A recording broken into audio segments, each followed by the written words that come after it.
Rohini foundation Daryapur तर्फे दरवर्षी स्थापनेपासून नवीन सामाजिक उपक्रम राबवित असते. त्यामध्ये प्रामुख्याने यावर्षी संस्थेचे अध्यक्ष किशोर ठाकूर यांच्या संकल्पनेतून दर्यापूर वासियांच्या घरात दिनदर्शिका पोहोचवावी या उद्देशाने दिनदर्शिका तयार करून त्याचे विमोचन अमरावती जिल्ह्याचे खासदार बळवंत वानखडे यांच्या हस्ते त्यांच्या जनसंपर्क कार्यालयात करण्यात आले. यावेळी रोहिणी फाउंडेशनचे सर्व संचालक मंडळ उपस्थित होते. समाजाप्रती काहीतरी देणे आहे हा उद्देश बाळगून रोहिणी फाउंडेशनची निर्मिती करण्यात आली. त्यामध्ये यावर्षीचा हा पहिला उपक्रम साजरा करण्यात आला. या उपक्रमाद्वारे दर्यापूर शहरात सर्व घराघरांमध्ये ही दिनदर्शिका पोहोचणार आहे. त्यामुळे जनसामान्यांना त्याचा फायदा होणार आहे. त्यामुळे अमरावती जिल्ह्याचे खासदार बळवंत वानखडे यांच्या हस्ते तर मार्गदर्शक गजानन देशमुख यांच्या प्रमुख उपस्थितीत विमोचन करण्यात आले.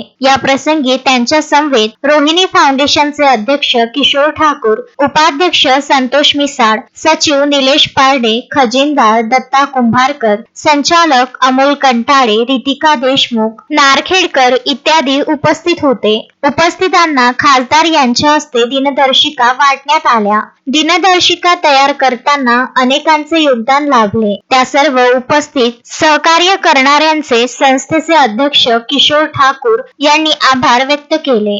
गजानन देशमुख, विदर्भ न्यूज, दर्यापूर.